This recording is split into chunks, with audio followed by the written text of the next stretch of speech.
हिमालय की तलहटी में बसा हुआ राज्य अश्वपुर अपने समृद्धि और सांस्कृतिक विरासत के लिए प्रसिद्ध था। यह राज्य सिर्फ धन धान्य में ही नहीं बल्कि अपनी धार्मिकता और निष्ठा के लिए भी विख्यात था। राज्य के राजा धीरेन्द्र सिंह एक आदर्श शासक थे। वह प्रजा की भलाई के लिए हर संभव प्रयास करते थे, लेकिन अश्वपुर की असली शक्ति रानी कीर्तिमती में निहित थी। रानी कीर्तिमती को उनकी अपार भक्ति, धर्मनिष्ठा और न्यायप्रियता के लिए पूरे राज्य में पूजा जाता था। रानी का दिन भगवान शिव की पूजा से शुरू होता और उन्हीं के स्मरण में समाप्त होता। वह कहती थीं, सत्य और भक्ति ही मनुष्य की सबसे बड़ी संपत्ति है। एक दिन महल के दरबार में एक साधु प्रकट हुआ। उसकी उम्र लगभग 80 वर्ष की लग रही थी, लेकिन उसकी आंखों में गहरा तेज था। साधु ने राजा से कहा, महाराज, आपके राज्य पर एक बड़ा संकट आने वाला है।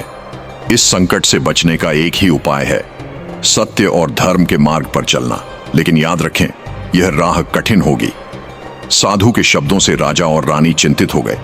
राजा ने पूछा, साधु महाराज, यह संकट कब और कैसे आएगा? साधु ने उत्तर दिया, समय आने पर सब स्पष्ट हो जाएगा। लेकिन ध्यान रखें, इस परीक्षा में जो असत्य का सहारा लेगा उसका विनाश निश्चित है। साधु यह कहकर गायब हो गया। पूरा दरबार स्तब्ध रह गया। कुछ ही दिनों बाद पड़ोसी राज्य के राजा विक्रमादित्य ने अश्वपुर पर हमला करने की योजना बनाई। विक्रमादित्य बेहद महत्वाकांक्षी और निर्दयी था। उसने एक तांत्रिक की सहायता से काले जादू का सहारा लिया। तांत्रिक ने उसे वचन दिया, मेरे मंत्रों से आपकी सेना अजेय हो जाएगी। इस बात की खबर अश्वपुर के गुप्तचरों को मिली। उन्होंने राजा धीरेन्द्र सिंह को चेताया, महाराज, विक्रमादित्य काले जादू का उपयोग कर रहा है। उसकी सेना साधारण नहीं है। यह सुनकर राजा और रानी चिंतित हो गए। रानी ने कहा, हम इस संकट का सामना सत्य और भक्ति के बल पर करेंगे।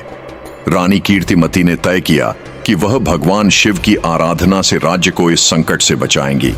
उन्होंने 21 दिनों तक कठोर व्रत करने का संकल्प लिया। उनका व्रत 3 भागों में बंटा हुआ था। 1. दिन भर बिना अन्न और जल के रहना। 2. हर रात महल के खंडहरों में दीप जलाना। 3. शिवलिंग पर प्रतिदिन 108 बेलपत्र चढ़ाना। महल के सभी लोग उनकी भक्ति से प्रभावित थे, लेकिन यह व्रत आसान नहीं था। 21वें दिन की रात रानी शिव मंदिर से लौट रही थीं। रास्ते में घना अंधेरा था। तभी एक अजनबी साधु उनके रास्ते में आ गया। उसकी आवाज गंभीर और ठंडी थी। उसने कहा, रानी साहिबा, आपके प्रयास व्यर्थ हैं। सत्य और धर्म से कुछ नहीं होगा। केवल छल और शक्ति ही विजय दिला सकते हैं। रानी ने शांत स्वर में कहा, सत्य और धर्म की शक्ति अडिग होती है। यह मेरी भक्ति की परीक्षा है और मैं इससे पीछे नहीं हटूंगी। साधु मुस्कुराया और कहा, तो देखते हैं आपका सत्य आपको कहां तक ले जाता है। रानी ने उस साधु को पहचान लिया। उनकी आंखों में अजीब सी चमक थी, लेकिन रानी ने कुछ नहीं कहा और आगे बढ़ गईं।